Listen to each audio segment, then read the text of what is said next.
there, welcome. Today I'm going to talk about Mr. Scorsese, the new documentary on Apple Plus about Martin Scorsese, written by Rebecca Miller. It's a multi-part documentary about his career, his life and career, and each episode ranges between like 15 minutes to an hour. So you see, cover certain things like his early childhood and growing up. Then there's like the slow advance of a career, whether it's the difficulties in the 70s getting in and the things that were getting fired early on from certain films, to success after Mean Streets, all the way up to Raging Bull and his ego getting in the way of him. Then the return in the 80s to more modest filmmaking. Then in the 90s, where he continued to advance his career and do fairly well, but by the end of the decade, his career had kind of collapsed again. And then into 2000s, where he teamed with Leonardo DiCaprio and made his more recent films. And it's an interesting film. It's not as strong as Made in England, which is a Paul Pressburger film, I think, from last year, that was wonderful. And it covered the same amount of ground, but shorter. And this film covers a lot more about his life than that film did, but it still was covering the films in a similar way. Like, you're getting little bits about the films, but you're not getting like major analyses of certain films. Some films are ignored, other films are are basically covered very basically. There's a lot of scenes where you're getting stuff that's feels like padding. There's other times you feel there's some stuff that's like that's more interesting and it's not covered that clearly. So it has been like edited by documentary, but keep some of the big names in the films. Like, make sure you cover certain films with certain actors who are well known, so you get interviews with them. So it is kind of for me, there's certain films that weren't covered that were more interesting than some of the films that were covered. And it's just like, there is a kind, there are a couple of occasions where he is self-critical of himself. He kind of more or less admits in this documentary that Gangs of New York didn't really work. There was editing problems, and had to cut it down so much that it was only a kind of partial success for certain things, but there's other things he wasn't very happy with. And it also covers the dealing with Harvey Weinstein during that production. And then there's other films that, you know, that have been well received that ultimately they could be easily criticised but aren't. So they don't really go into if you think that Scorsese in the last 25 years has not been the same force, this documentary doesn't cover that. If you're looking for more on his documentary work over time, this film doesn't cover much of that at all. If you want to know about the Film Foundation stuff and the restorations, you get a little bit of that, but not really as much as I would like. Instead, it's much more about the Scorsese and the films. And it's kind of interesting in a way because the film series is enjoyable, but like a lot of things, it's more enjoyable when you get into areas where you might not have a clear idea of certain things. And there's other films you've heard the stories before, and there's nothing new there. But it's much more interesting when you get more about his early life, about how, as a young man, his problems, you know, because he grew up in Little Italy when there was still gangster bouts, which of course led to him being able to make films about that gangster life and understanding certain things about gangsters no one else did. But it also shows like he kind of never left that life in lots of ways in his head. And this documentary kind of is about leaving about that. It's like he doesn't want to go into that too much, but it has to acknowledge that there's certain things about him that's like, yeah, there's some issues. So it's a weird documentary. Like, it really is. It's like, it's not as critical as it could be. It is like a stronger documentary could have been sympathetic to Scorsese, but still be more critical. And that's the kind of thing that I was kind of a bit bugged by. It was like, you never really kind of,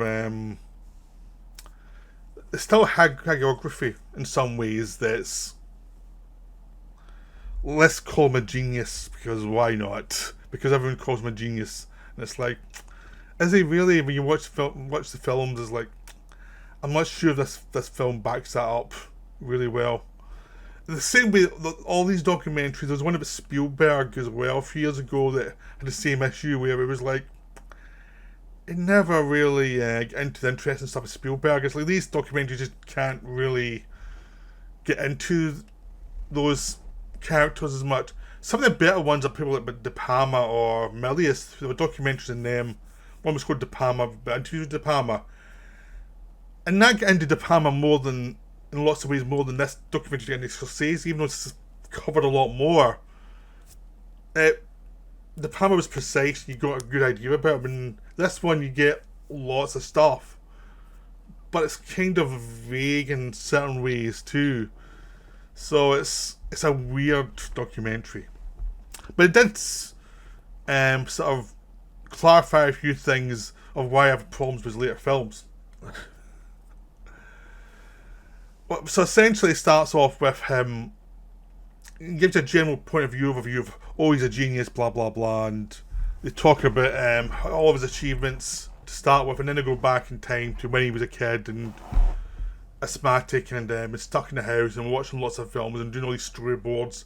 You learn to storyboard everything early, so you learn to plan ahead for the films. When he made the films later on, he actually was very good at planning out things because that's what he did as a kid, and he'd learned some discipline on how to do that. So you go always plan out shots and think of what's another way to do this, what's cool about this, what's not so good about this, and so that helped him a lot in directing. So when he went and became an actual director, he'd seen so many films that done things right and wrong that he could easily find the less and take the less used road and find cohesive ways to do that rather than just do what everyone else is doing.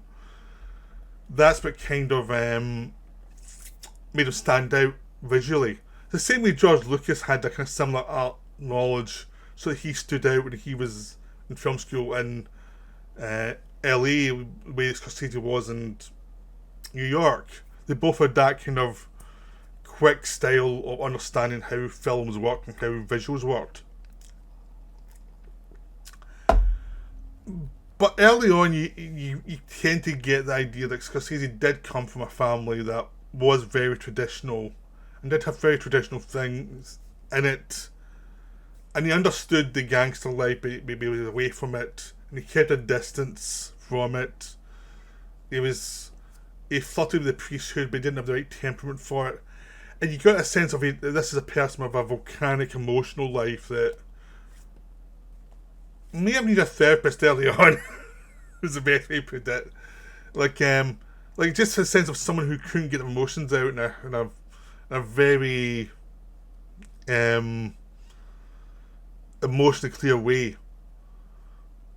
and that would kind of haunt him for a long time. So the films became his emotional outpouring. So that became his therapy in some ways, rather than life. So when he tampered with his films, he got mad pretty quickly. He went from 0 to 60 in temper really quick because he wanted to protect his films, because that was his emotional outreach. That's why he comes across. Like, this was not someone who had a healthy, emotional stability. Not that any of us have when you're a teenager or a young person. We all have our areas. I can say that because I understand that I was into writing when I was younger, and I had similar problems of this defines you, so I can understand it. So I'm not saying I'm above this or anyone's above this. I'm just saying it was a pattern that was obvious early on. It was like is unhealthy in some ways because it's unhealthy. But you see him developing friendships, you see him going through struggles. Like he was at Woodstock filming Woodstock, and then he got chucked when he went to editing Woodstock, which hurt him. He started off, he went from being a film student to film lecturer, then he got his first job as the Honeymoon Killers, and he got fired after 4 or 5 days because the shots were too art house and ambitious. And then, so that hurt him for a long time. So he came out to LA to try and get a job, and he couldn't get anything.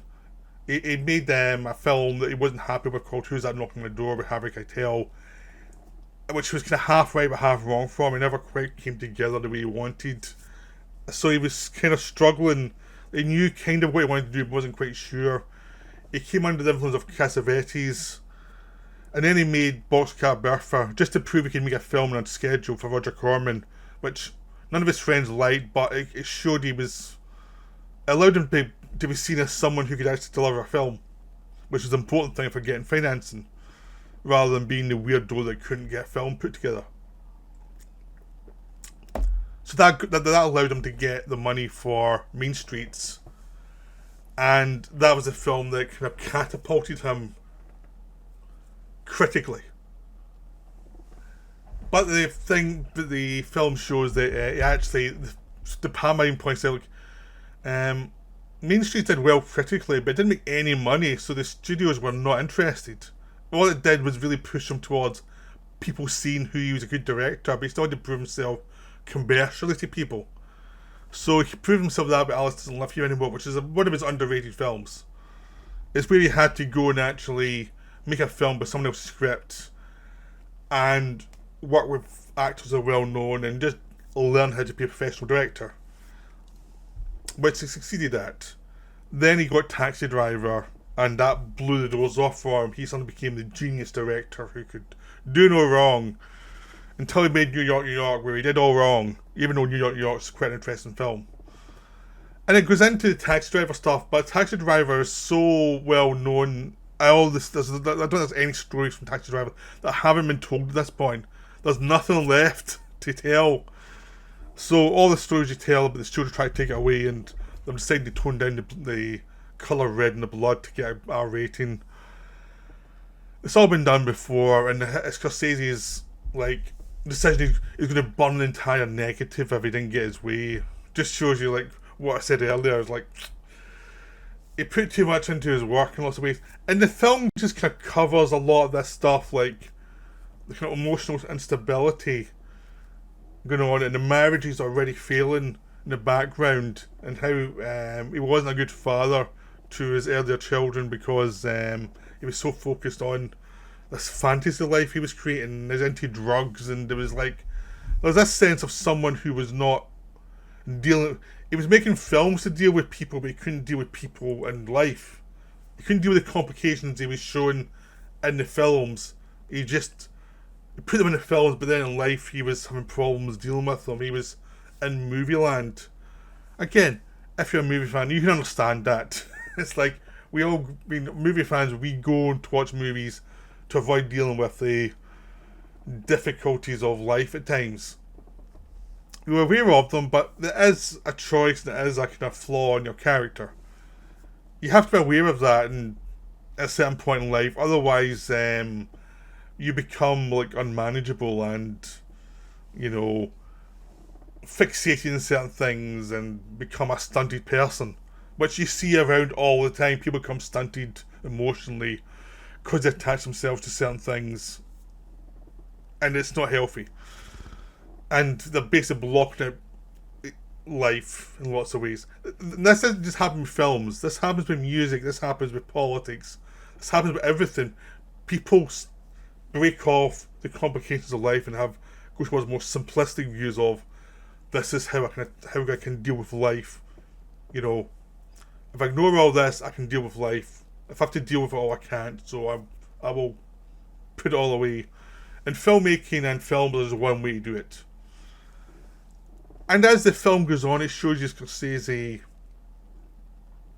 learned to be more a professional director after his big disasters And it's come back with Raging Bull, and then his next disaster with King of Comedy, even though these are well-loved films. But commercially, he was like used up after Taxi Driver for a while. He really hadn't made any money in any films until like After Hours and Colour of Money. Suddenly he was back making films that made money. So even though they weren't his most personal films, After Hours is a really good film. Colour of Money is a very enjoyable film. It's a professional film. And finally, after being a good boy, he got to make Last Temptation of Christ, which is one of his most interesting films. He returned with working with Paul Schrader as a writer, and Jay Cox also written stuff with him. But we find Schrader wrote Taxi Driver, the early draft of Raging Bull, where he gave it the structure, and then they could bounce off that. De Niro and Scorsese could bounce off that to actually do their thing with it. But one of the things you find watching this documentary is Scorsese is like a lot of directors in the sense of it doesn't work with the best writers a lot of the time. A lot of the time it's like one of the big flaws in the past like 25 years is he's not really working with great writers. He's really not. He's not working with the top writers. Or if he is, he's not getting the best out of them, because one of the big problems in the last 25 years is the scripts of his films a lot of the time have not been up to par. It's like, because Scorsese looks at stuff as sequences in films, like emotional scenes, emotional sequences, this builds to this, this builds to this. And the problem with that is, unless you've got a really good story at the start of that, which we got from like Schrader early on with Taxi Driver and Raging Bull and Last Temptation of Christ, Schrader could get the structure right from, he could bounce off that, and the ideas were there already, so he could adapt things and express himself through that. And his later films like Age of Innocence or Goodfellas had a good solid base of a story that he could attach himself to, that gave him direction so that the narrative actually felt satisfying, so he could do his thing with them, but they were all already there. Like a lot of the kind of depth of the world of Age of Innocence comes from the book. Because I've read the book. The book's really good. The book's better than the film. The film never quite lands the end in the book. I really love Age of Innocence film, but it's not as good as the book for the ending. The ending of the book's much more devastating.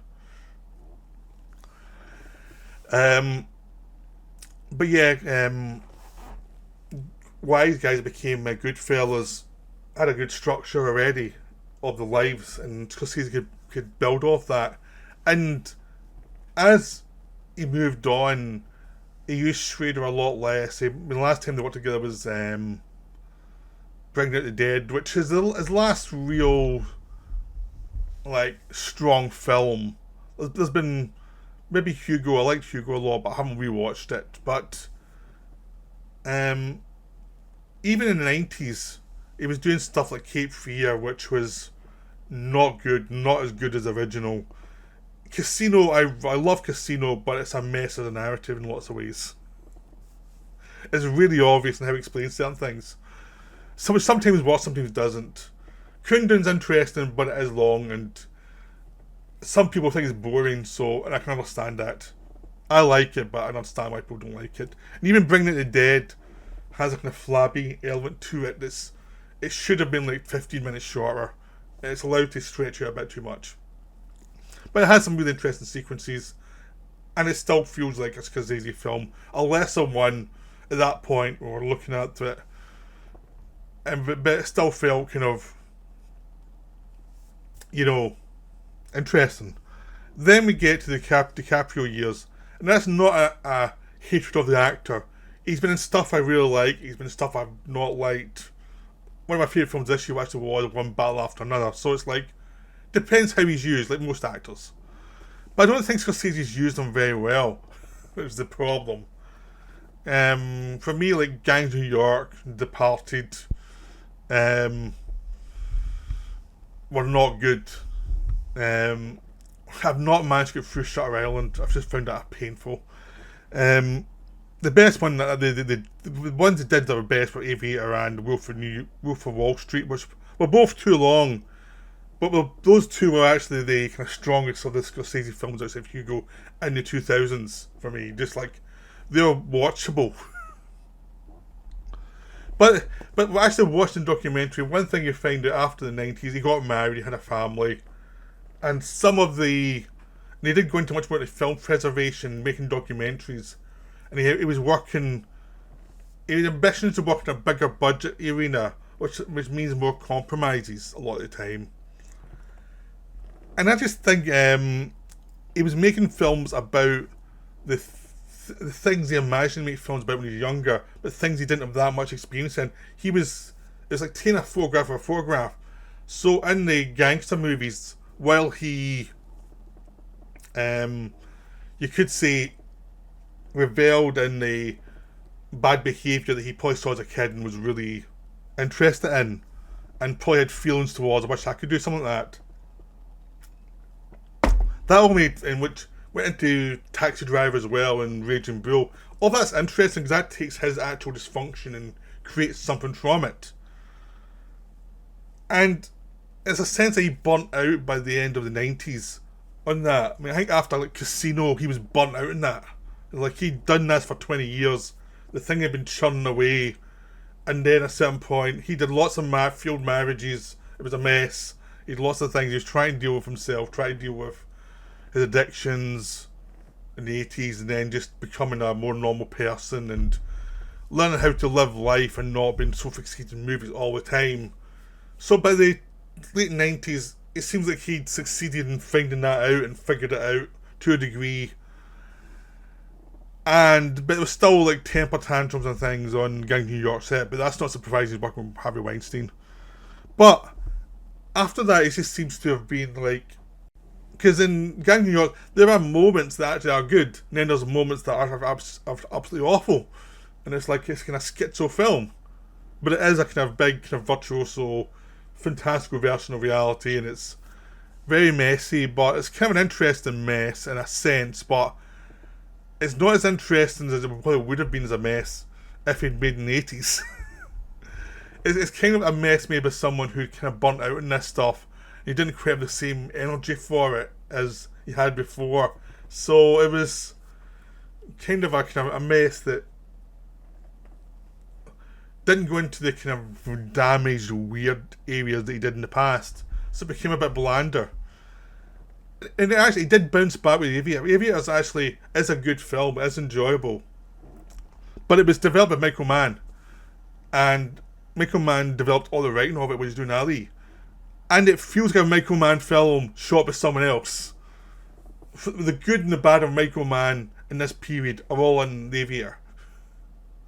But Scorsese directed it, but it still feels like a Michael Mann film in lots of ways. Just the fixation on technology, the fixation on romance and inner disease and things, it all just feels like Michael Mann didn't direct it, and it just feels like you can sense that a lot of this stuff was things that were developing through Mann in the 90s. Suddenly Scorsese was doing it, so he had a good job of it, but didn't really feel like Scorsese. And then he made into like The Party, but just felt bland. You got a pity Oscar, was the best way to put it, for a film that's probably one of his weakest films. And even at this point, it was like, even he can't bother the gangster stuff anymore. Even he's bored with it. He can't stomach it anymore. Which you'd see much more in The Irishman as well, where I have no idea why that film got good reviews. It's terrible. Yeah, the last 20 minutes are interesting, but it took so long to get there. And at this point, his collaboration with De Niro had just collapsed into dullness. Because De Niro was dull as hell in that film. The only thing in that film that worked was Pacino. And he was a bit broad, but it worked. It gave some energy to it. So it's this sense of Scorsese in the 2000s, his energy levels just seemed to be off the visual, but the kind of the weird personal churn of those early stories that were based on people we knew, that were based on genres he had passion for, like Age of Innocence, or types of stories like Last Temptation of Christ, where he had to a feeling for the religious element of that story. That was kind of gone. There was no kind of personal connection to these later stories, it seemed. Even though he said he was having problems during Shutter Island because he was feeling very paranoid, and it was like, yeah, but it didn't translate into an interesting film. It just felt kind of very stylized and old-fashioned. And for just a bit I could watch of it, and it was just this sense of, we only got his mojo back for me a little bit with Hugo, where it was a bit silent cinema and the joy of silent cinema and things like that. Where you get suddenly sense of, oh, he's actually doing something he's got some passion for. And then onwards, it just became like The Silence was a remake of an earlier film and an adaptation of a book, and the original was better. The original was shorter and feels more brutal, and the remake goes on and on and on. And then good actors in it and everything else, but just was like, it was too damn long. It was like, which is the big thing about Scorsese in the 2000s is he lost the ability to realise that a shorter film, more brutal, has more of an effect than dragging it out forever. And whatever effects you have get dulled by repetition and length, and tell one part of the story, not every part, and don't become an old man telling everything. So it's trying to make old men films in a bad way, and it's just like, you're watching this, and this film does not go into the why of it beyond, oh, he's happier now and he's less angsty about his work. He's still passionate about his work, he still wants to keep working, but it's less coming from the gun, it's much more coming from what he thinks he should be doing and try to do big films. So we went into the David Lean thing, really, like, do epic films with big stars, but you might not have the personal connection that actually makes it which makes a human contact and makes it worth watching. If I sound brutal to Scorsese, it's just basically because watching the documentary made me realise there was a stop-off point where me was like, okay, that's me, I'm done. I don't. And I've actually kind of moved on from it anyway. I'm not actually that bothered anymore. It's like, I just do not relate to his later films. They do feel impersonal. And it happens with most directors, to be honest. Even the directors you love, at a certain point, the films will become less interesting or less dynamic. But I still get more personality from a De Palma film, even his later films, than I do from Scorsese films. Like Femme Fatale and Passion still feel more like De Palma films. Schrader's still doing Schrader films, and he keeps the length down to like 90 minutes or 100 minutes, and he still feels it his films. They're maybe not as dynamic as his earlier films, he still feels Schrader in there. Scorsese just feels like it's like a mass of stuff he's filmed, and they just put it together and don't want to cut out stuff they should have cut out in the script stage because they spent all this money on it. And it just becomes this thing of, you now start to dread his films because there hasn't been a good one for a long time, and it's like everyone always goes to see them, so you're meant to go see them like a good boy. And this documentary just made me see, like, I'd much rather watch a documentary he does. I'd much rather watch a preservation he does. It just feels like it's almost like an obituary of somebody rather than a story of somebody who's still making good work. It just feels like that's what it feels like. It's an obituary, but the person's still alive, but we talk about things, and it's just like, it's kind of sad because I really was a Scorsese fan, and at a certain point I wasn't anymore because the work became bad. So I hope you enjoyed this video. I hope if you're a Scorsese fan it wasn't too brutal for you, but that's just my honest thoughts about it. I hate to use the word honest thoughts because it sounds like I might have been dishonest as soon as you see honest thoughts. So if someone says honest in any video, it just suddenly feels like they're lying. Or maybe that's just me. Maybe I'm just paranoid. But yeah, it's worth watching for the early part of his career and seeing some of the dysfunction that was there that he actually admits about and some of his friends admit about. But also, and it makes the De Niro Scorsese collaboration early parts much more human when you see what they got from each other, and you get more the down to earth bones of it rather than the glorified myth of it. But there's other points is like at some point the film did not have the heart to just like say this is where you stop being interesting.